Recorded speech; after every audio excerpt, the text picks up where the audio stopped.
hapa ili wapate watu kama nyie. Lazima shule zifungwe. Uongo kweli?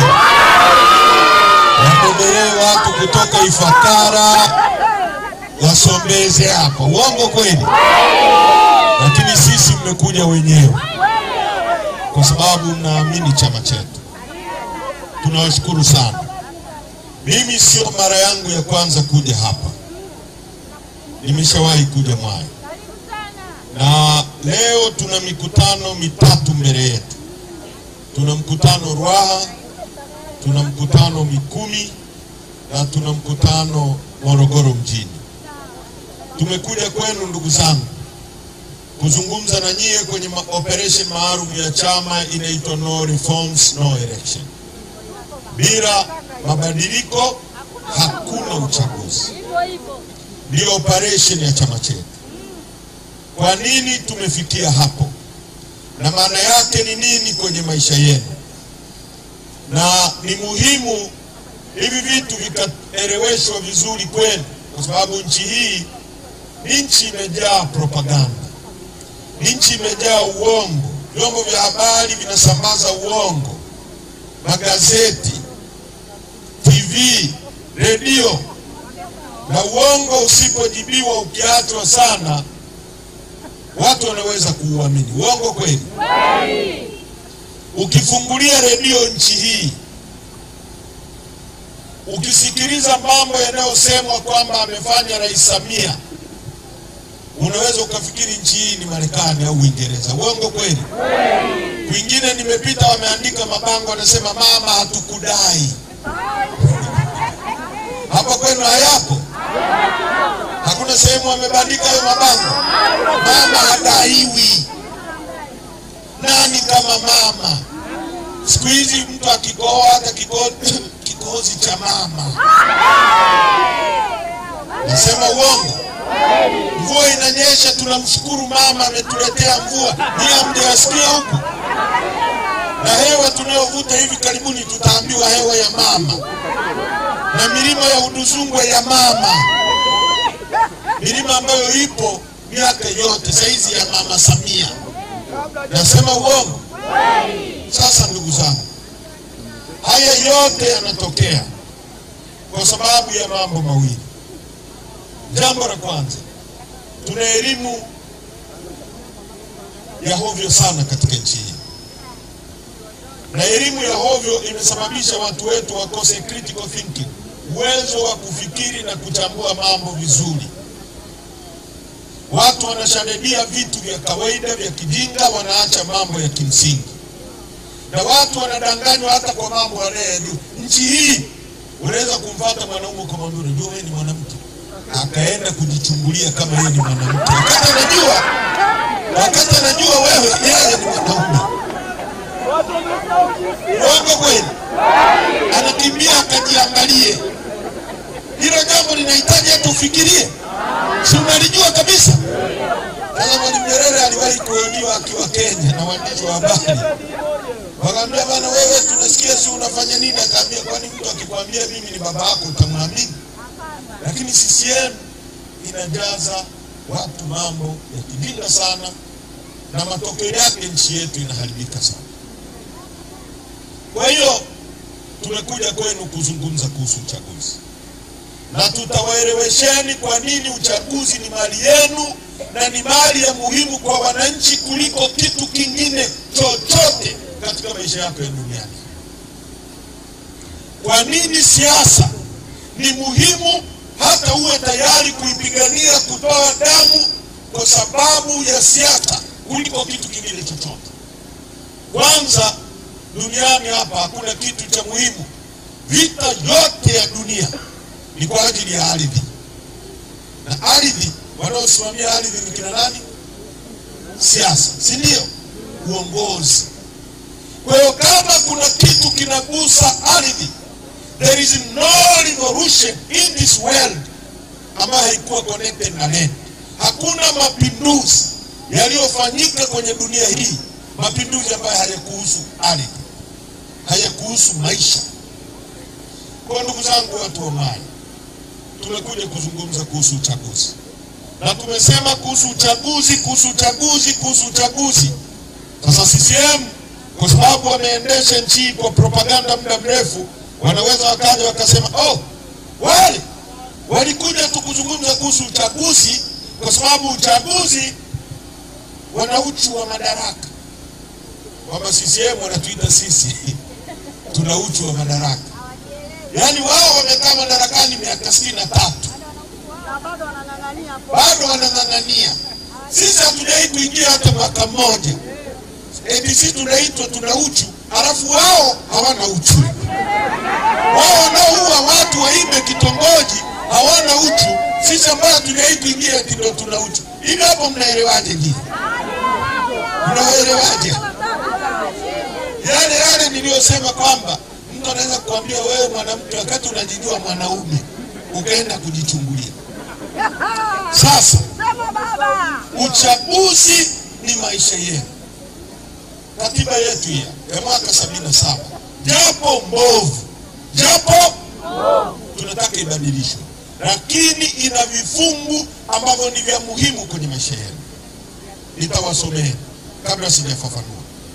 Ibara ya 8 ya katiba hii inasema hivi: Jamhuri ya Muungano wa Tanzania ni nchi inayofuata misingi ya demokrasia na haki jamii, na kwa hiyo wananchi ndio msingi wa mamlaka yote, na serikali itapata madaraka na mamlaka yake yote kutoka kwa wananchi kwa mujibu wa katiba hii.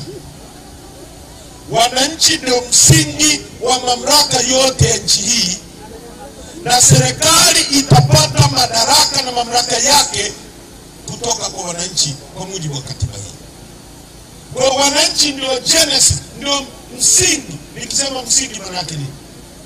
Naelewa vizuri? Kuna nyumba inaweza kuwepo bila msingi?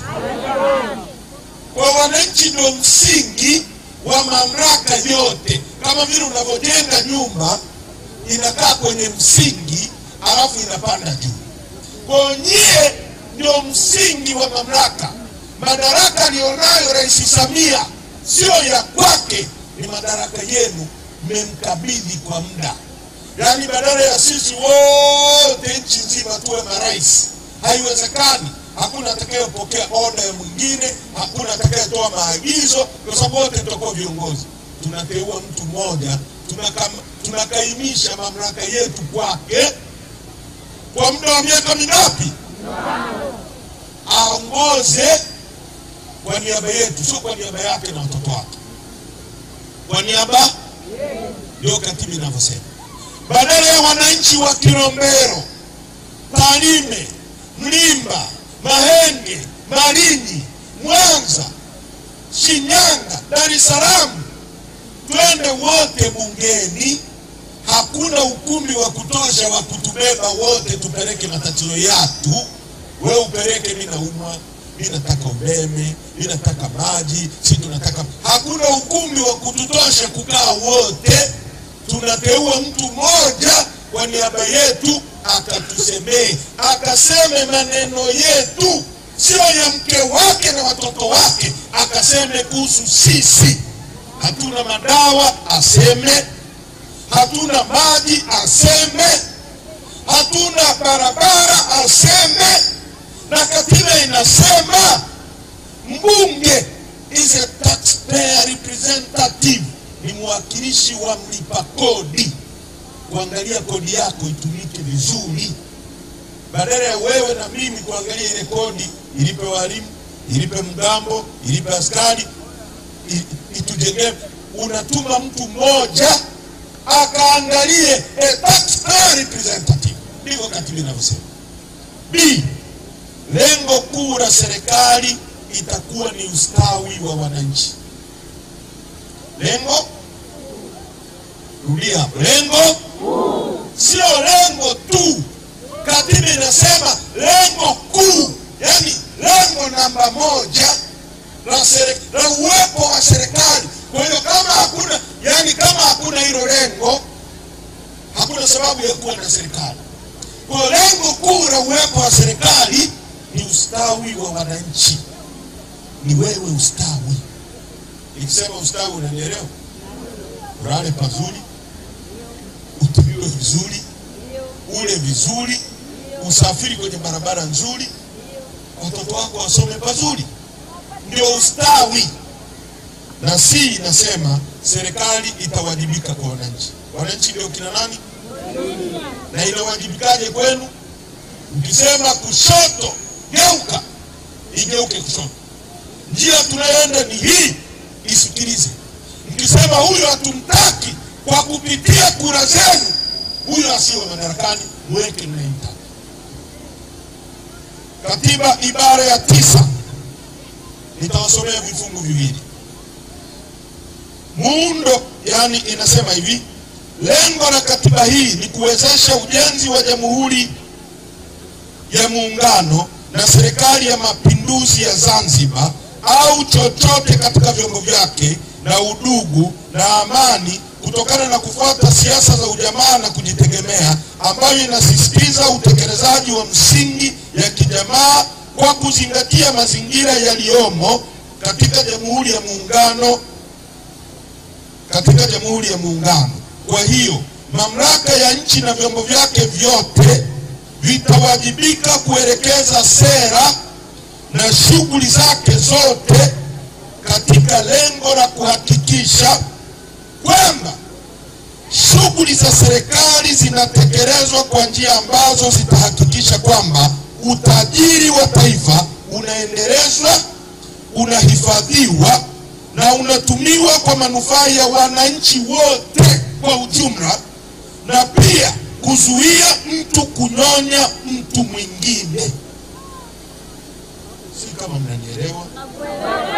Mnaelewa vizuri?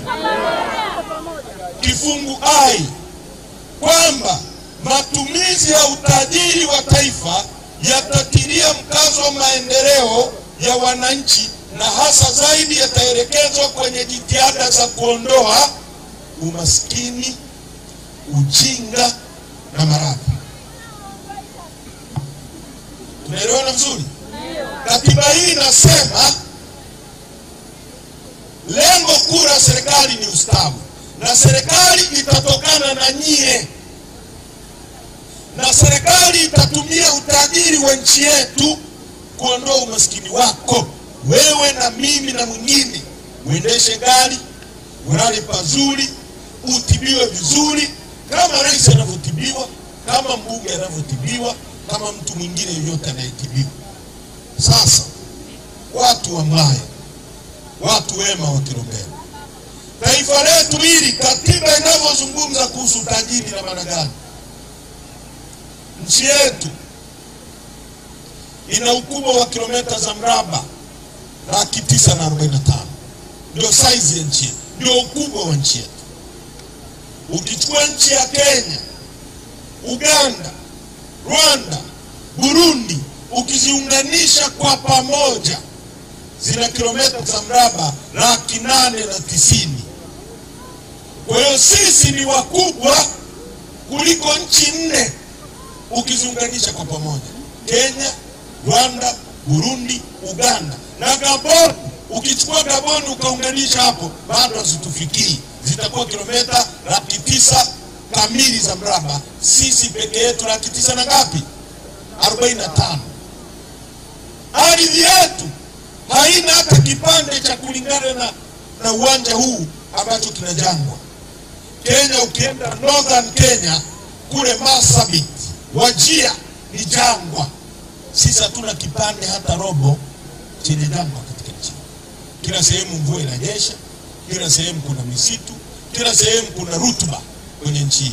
Ukianzia Tarime mpaka Kigoma, ukianzia Kigoma mpaka Songea, ukianzia Songea mpaka Mtwara, ukianzia Mtwara mpaka Dar es Salaam na Tanga, hakuna kipande kimoja cha ambacho kina jangwa. Mkoa wenu wa Morogoro una kilomita za mraba 70,600 na kitu. Nchi ya Rwanda ina kilomita za mraba 26,000. Kwa hiyo mkoa wa Morogoro ni mkubwa mara 3 zaidi ya nchi ya Rwanda. Mkoa wa Morogoro una watu milioni 3, Rwanda ina watu milioni 14.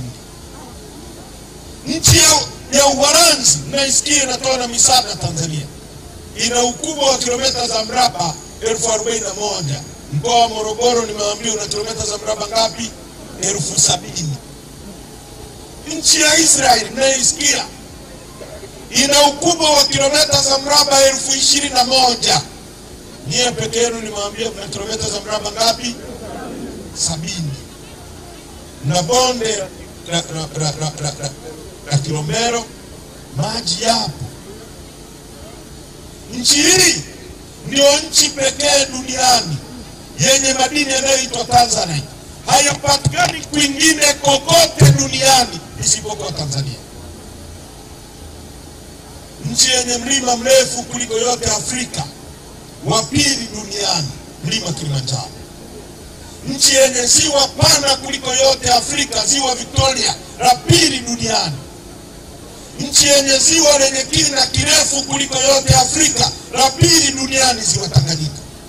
Nchi yenye mbuga zetu ukichukua Seru, Ngorongoro, Katavi, Mikumi, Ruaha, Manyara, Mkomazi, Sui, zote ukiziunganisha kwa pamoja zina ukubwa, chukua na Udizungu, zina ukubwa kuliko nchi ya Uganda na Rwanda ukiziunganisha. Nchi ambayo ina makaa ya mawe, ina chuma, ina gesi futi za ujazo trilioni 54.5. Nchi ya tatu kwa kuwa na dhahabu nyingi duniani.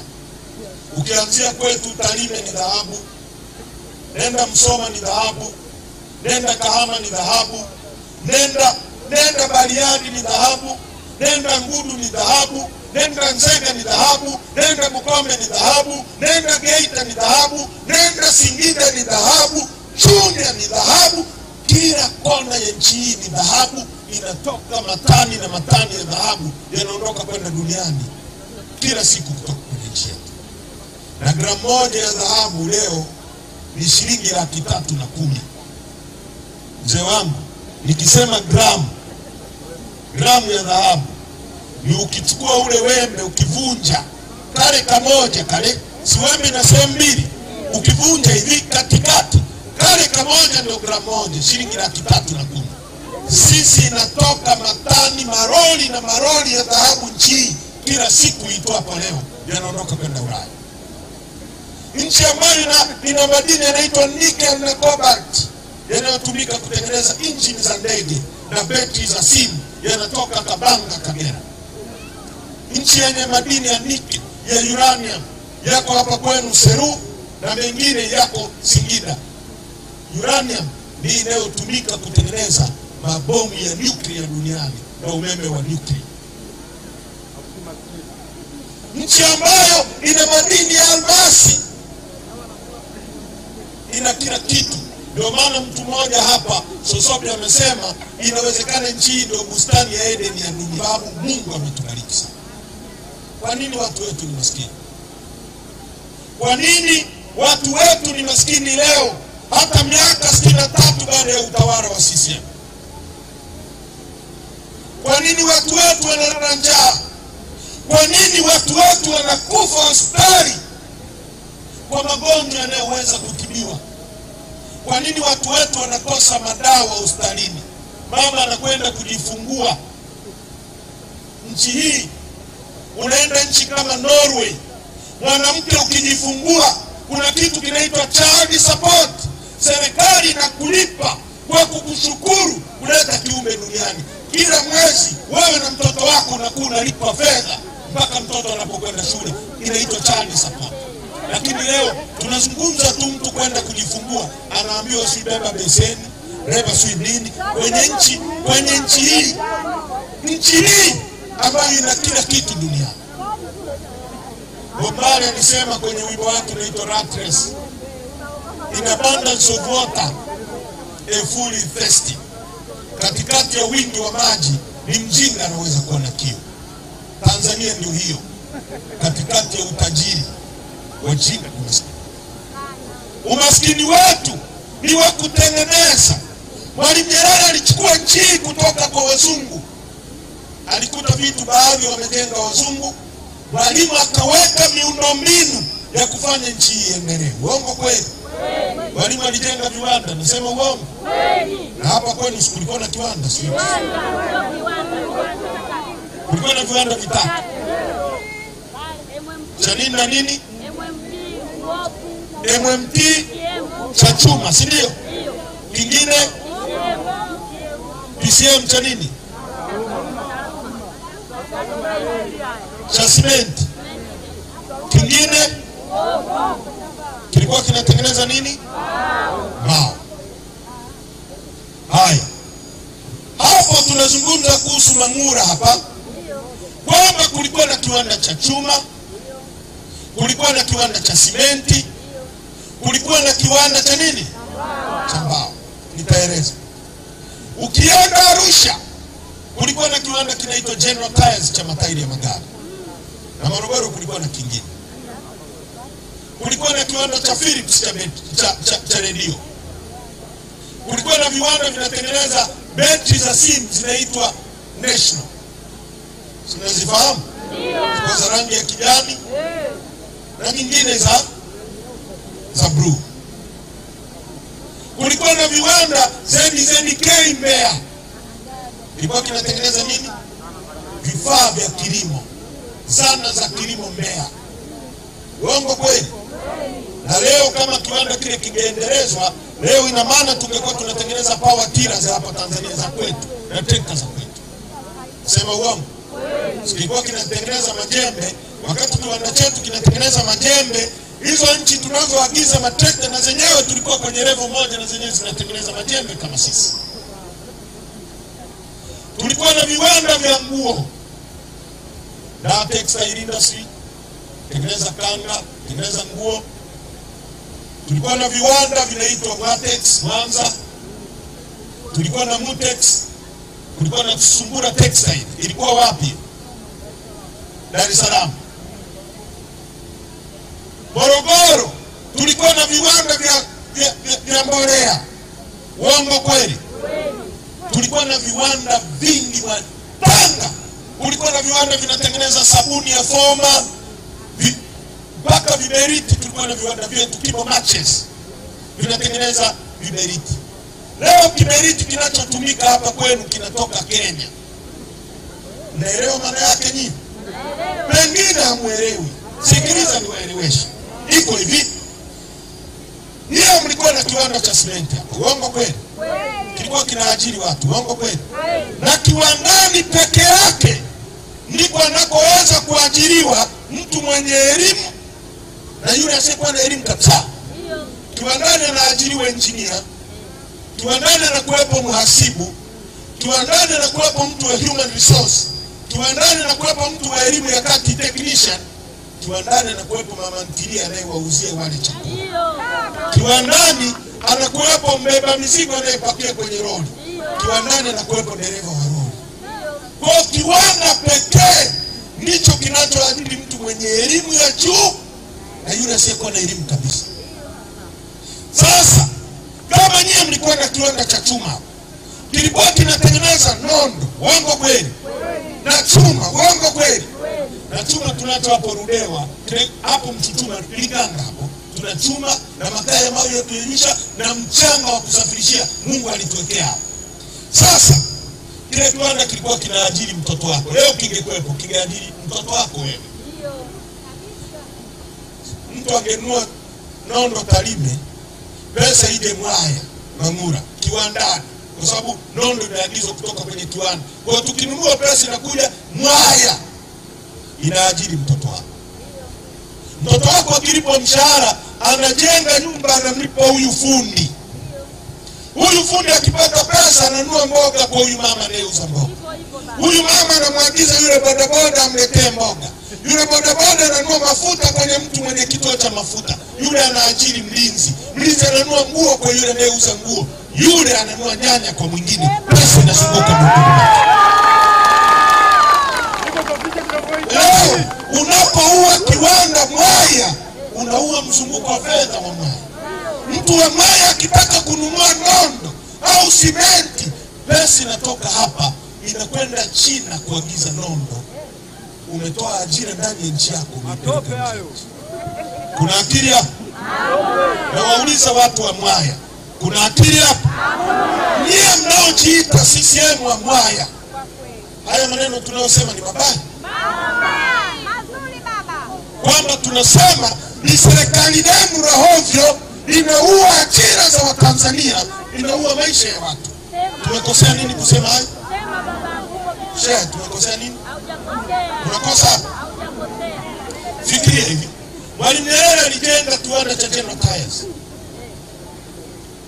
Kilikuwa kinatengeneza, mimi nimekuwa babangu ananunua tairi za magari, babangu alikuwa na Land Rover. Tairi za General Tyres. Leo nchi tuna barabara ya kitongoji, uongo kweli? Kwa mamilioni ya bodaboda. Kienda kwetu kitongojini kwetu bodaboda maelfu. Hapa Mwaya maelfu, kila sehemu maelfu. Hatuna hata kiwanda cha kutengeneza tairi. Achilia mbali hiyo bodaboda, tairi ya bodaboda. Tairi kisha Mangura Mwaya hapa. Pesa inatoka hapa inakwenda China kuagiza tairi. Watoto wenu hawana ajira. Kuna uongozi hapa?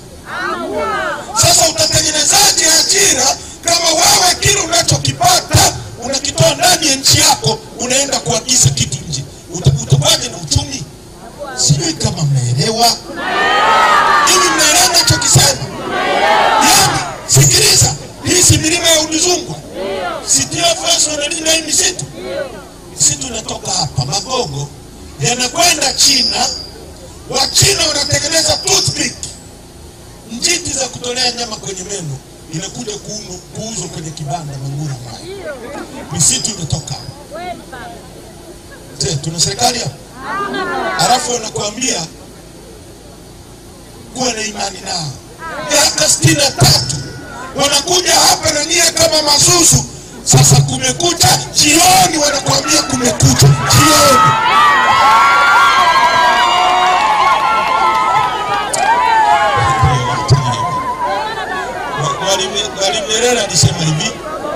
Mwalimu Nyerere alisema hivi, mtu mwenye akili akikwambia jambo la kipumbavu, ukikubaliana naye anakudharau. Yaani wewe unaona hiyo ni gari, alafu mimi nakwambia hiyo ni pikipiki, na wewe una akili timamu unaona hiyo ni gari, ukikubaliana na mimi nakudharau. Ile CCM na wadharau. Ndio maana kila mwaka itakuja waambie tuchague tufanye hivi, hawafanyi. Mwaka mwingine anakuja, hii barabara isingekuwa hisani ya watu wa Marekani bado ingekuwa na mashimo. Uongo kweli? Nchi ya 3 kwa dhahabu nyingi duniani. Watu wetu wanateseka, watu wetu wanakufa. Maisha ni Morogoro ina watu milioni 3, eti kuna migogoro ya ardhi. Uholanzi yenye watu milioni 14 na square kilomita 41 haina migogoro ya ardhi. Watu milioni 3 wana migogoro ya ardhi. Kwa nini? Serikali haiwezi kupanga kwamba hapa ni kilimo, hapa watu wakae, hapa watu wafugie. Hiyo ni serikali hiyo ambayo haiwezi kupanga hata watu wake. Yaani wewe una mwanamke hawezi hata kupanga nguo kwenye begi. Wewe mwanamke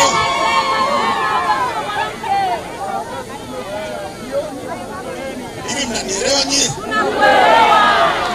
Tuko kwenye matatizo kwa sababu ya uongozi. Shehe wangu, tuna matatizo kwenye nchi hii kwa sababu ya uongozi. Mwalimu Nyerere alisema hivi, ili nchi iendelee inahitaji mambo manne. Inahitaji watu tunao. Inahitaji ardhi tunayo kilomita za mraba 945. Ardhi yenye dhahabu, ardhi yenye makaa ya mawe, ardhi yenye chuma, ardhi yenye misitu, ardhi yenye maji. Ardhi tunayo. Inahitaji siasa safi na uongozi bora. Kama tuna watu, kama tuna ardhi, nini tunachokosa? Siasa safi na uongozi bora. Nchi hii kuna siasa chafu, uongo kweli? Siasa za rushwa, uongo kweli? Siasa za mauaji, uongo kweli? Unachagua watu wananyang'anywa, watu wanaambiwa hawajui kusoma na kuandika. Hizo ni siasa safi, siasa chafu. Nisikilizeni. Leo jana CCM wametoa ratiba yao ya mwezi wa 8. Sisi tunasema tume hii haifai. Wao wanasema tume hii imebadilishwa. Wametoa ratiba yao ya matukio mpaka mwezi wa 8. Tarehe 20 halmashauri kuu ya CCM itakutana. Alafu tarehe 21 mpaka tarehe 25 mwezi wa 8 uchukuaji wa fomu za NEC za tume ya uchaguzi. Sasa kwa mujibu wa utaratibu, wanaotangaza tarehe za kuchukua fomu na kurudisha fomu ni Tume ya Taifa ya Uchaguzi. Leo Tume ya Taifa ya Uchaguzi haijatangaza tarehe za kuchukua fomu na kurudisha fomu. CCM wanatangaza wao kwenye ratiba yao. Yani sikilizeni, mechi ya Simba na Yanga TFF hawajasema itachezwa lini, hawajasema ni uwanja gani. Alafu Yanga anasema tutacheza kwenye uwanja wa Mkapa tarehe fulani. Kuna mechi hapo? Watu watakubali? Kama tulikuwa tunasema hii tume ni ya CCM, wanasema tumebadilisha. Leo CCM wanasema ratiba ya kuchukua fomu ya NEC ya Tume ya Taifa ya Uchaguzi. Kuna uchaguzi hapa? Rais ametoka akasema CCM imeisha shida. Kwa nini Rais Samia? Kwa nini unataka kutumia bilioni 500 za watu maskini wa nchi hii kupeleka kwenye uchaguzi ambao unasema umeisha shida? Kwa nini usijitangaze ubaki Ikulu tu? Pesa za watu maskini. Wewe unalima mpunga, unahangaika na miwa shambani mwenyewe, kuhamia mwenyewe, miwa ikichomeka wewe mwenyewe, shida unakata mwenyewe, ukipeleka serikali inachukua kodi kwenye miwa yako. Uongo kweli? Ili kusaidia kulima, ili kusaidia kupalilia, ili kusaidia kuitunza, wanachukua kodi. Ikiingia serikalini tunaambiwa pesa za mama. Watu wanalima mpunga, yeye mwenyewe hangaika na mpunga miezi 6, akiuingiza kwenye gunia, akiwa na usafirisha tayari kuna kodi ya serikali. Akiupeleka kwenye mashine kuna kodi. Akiwa anaenda kuuza sokoni kuna kodi. Mpunga ule ule, ukiwa mpunga unalipiwa kodi, ukiwa mashineni unalipiwa kodi, ukiwa kwenye meza unalipiwa kodi. Nchi hii. Alafu pesa mnaambiwa za mama. Na ndio hizo zinachezewa, sijui goli la mama, sijui wasanii wa mama, sijui viduku vya mama. Uchafu. Wakati watu wetu wanateseka. Sasa nyie watu wetu, mnatuambiaje Chadema twende kwenye uchaguzi wa hivi?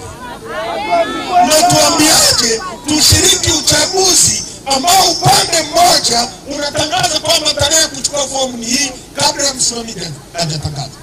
Mnatuambiaje twende kwenye uchaguzi wa hivi? Afande, unasemaje sisi tushiriki uchaguzi wa kijinga? Unasemaje? Sisi tumekataa. Hiyo mwaya mnasemaje?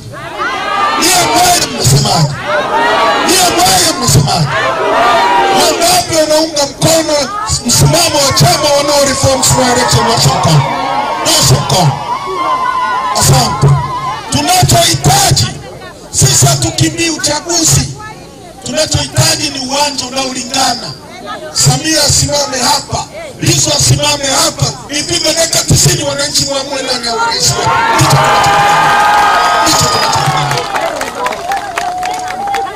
Haiwezekani mechi ya Simba na Yanga alafu refari awe Haji Manara. Inawezekana hiyo mechi?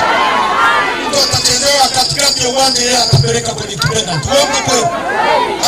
Au yule Ahmed Ali ndio awe mshika kibendera kwenye mechi ya Simba na Yanga? Inawezekana? Sinani zote, offside zote atasema magoli. Uongo kweli? Sasa leo mzee wangu Omar Ramadhani Mapuli, kati mwenezo wa CCM, ni mjumbe wa Tume ya Taifa ya Uchaguzi. Kuna uchaguzi hapa? Wewe kijana, ukiwa refari kwenye mechi ya ngumi, alafu baba yako anacheza na baba wa mwenzako, baba yako akipigwa ngumi ya kidevu, wewe unafanyaje? Tunaingilia ugomvi. Wanatuambia ujinga gani? CCM waende na vyama vibaraka kwenye ushenzi wa sisi. Chadema tunakataa, sisi tuko upande wa wananchi. Wanaunda vyama vibaraka kwamba tuende kwenye uchaguzi wa mwaka 2019 tumeibiwa, watu wameumizwa. Uchaguzi wa 2020 tumeumizwa. Uchaguzi wa 2024 watu wameumizwa. Tunachotaka ni mabadiliko ya uchaguzi ya tume, tuingie kwenye uchaguzi. Uchaguzi ni maisha yako. Tukibadilisha nchi hii, tukapata viongozi wanaotokana na wewe, watakuogopa. Rasilimali zitatumika kwa ajili yako. Na sisi Chadema tumesema pamoja na kwamba watumishi wa umma hawa wengi wanaonewa, wanalipa mshahara kidogo, hao maaskari hao.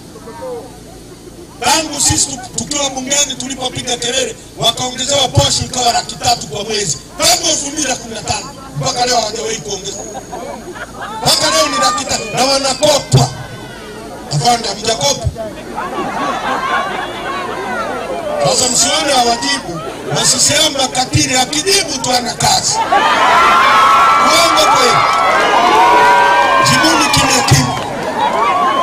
Jibuni kimya kimya, msitoe sauti. Sawa?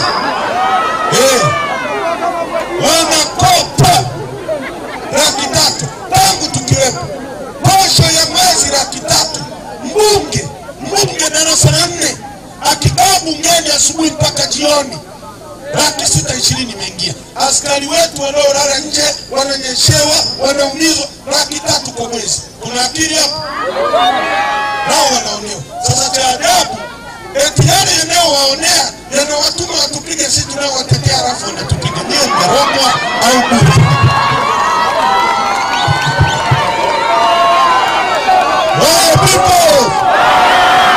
Wakati mwingine ukitumwa, wewe njoo sema mshikaji, wewe pata kwenye, usinipige. Kwa sababu mimi mwenzako. Uongo kweli? Bila sauti hii watawanyongeni. Uongo kweli? Sasa wewe fikiria, askari ameumizwa, na sisi Chadema tumesema watumishi wote wa umma wakistaafu wanalipa pension ya serikali. Kwa sababu gani? Wanasema kwa sababu walilitumikia taifa. Uongo kweli? Kwa miaka 60. Kiwa mwalimu ukistaafu unalipa pension, kiwa askari unalipa pension, hata mbunge mimi nilipwa pension kwa sababu ulilitumikia taifa. Je, wananchi wa Mwai wanaolitumikia taifa hili ni watumishi wa umma tu? Ni watumishi wa umma tu. Nani anayelipa chakula anachokula rais pale Ikulu? Si wakulima? Ni hapo mnakuwa mnafanya nini? Mnacheza mpira? Si mnatumikia taifa? Anayejenga nyumba tunayoishi ni nani? Si fundi? Fundi hapa anafanya nini? Anapojenga darasa watoto wasome anafanya nini? Anapojenga hospitali tunapotibiwa anafanya nini? Bodaboda anayetuendesha au dereva wa malori anayetupelekea chakula, yeye anatumikia nini? Wewe mchoma mkaa na wewe unayetuuzia nyanya sokoni, wewe unatumikia nini? Ndio maana Chadema tumesema kila hata tunaondoa uchafu na uitwa tasafu na ubebesha wazee wetu mawe. Kila mtu anayetimiza miaka 60 atalipwa pension na serikali, kwa sababu kila mtu analitumikia taifa hili. Kila mmoja wetu akifikisha miaka 60 umri wa kustaafu, serikali itamlipa pension. Na kila mtu kwenye nchi tutampa bima ya afya kama watumishi wa serikali. Tunachohitaji ni tume huru ya uchaguzi. Tushindane. Hata Chadema kura yako iwe na nguvu. Hata Chadema wakiingia madarakani, wasipotekeleza wanayoahidi, wapige chini, weke watu wengine. Ndicho tunachokipigania. Tunaelewana mbaya? Tunaelewa vizuri? Tunataka kura ya wananchi iwe na nguvu. Ndio maana tunasema no reforms, no reforms, bila mabadiliko hakuna uchaguzi.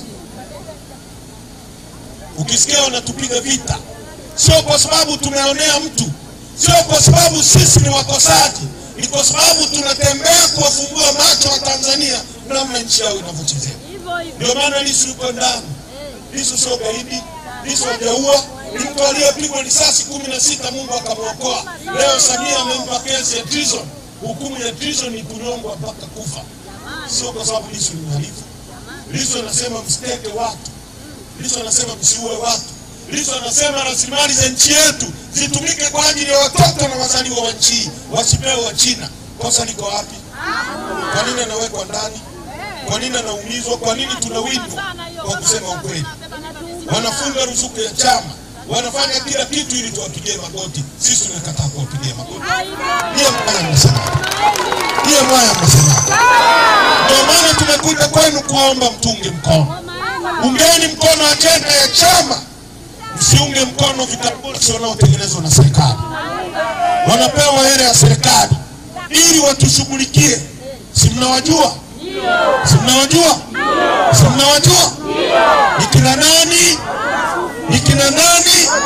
Kile chama kikaragosi ni kina nani? Kinaitwaje? Mnakijua? Wengine tulikuwa nao. Uongo kweli? Tulikuwa nao humu. Uongo kweli?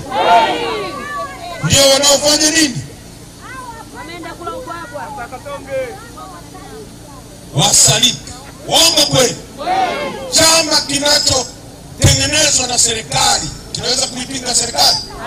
Chama cha upinzani wa kweli nchini kimoja tu, na ndio chama pekee kinachoweza kuitisha mkutano watu wakaenda. CCM hawawezi. Hakuna chama nchi kinaweza kuja hapa asubuhi hii watu wakaenda kukisikiliza. Uongo kweli? Hakipo. CCM mkutano kama huu ni mamilioni. Watu watasombwa siku kutoka vijiji vya Mwaya upozi wapi, shule zitafungwa, watoto wanaambiwa wasivae uniform waende ili wapate picha kama wanawatu. Uongo kweli? Nasema uongo? Sasa sisi hapa Kigongo Kengere tumkijua. Wacha hiki ndio chama chenu. Uongo kweli? Msiwasikilize wengine wote wanaotumiwa na serikali. Na sisi tunahitaji mtunge mkono, mchangie chama hiki chochote 1000, 2000 ili tuweze kuendelea na kazi hii. Tunaelewana ndugu zangu? Tunaelewana watu wa Mwaya? Na mwisho, fomu ya petition iko hapa. Tuna fomu zinaitwa petition. Petition ni Kizungu, lakini kwa Kiswahili ni madai. Tunahitaji saini milioni 15 za Watanzania wanaopinga wizi wa uchaguzi. Hizi hapa. Wengi naona mmeandika. Andika jina lako na namba yako na saini. Tunazipeleka Umoja wa Mataifa kwa katibu mkuu wa Umoja wa Mataifa kumwambia Watanzania hawataki wizi wa uchaguzi. Majina yao haya hapa, saini zao hizi. Tunaelewana vizuri?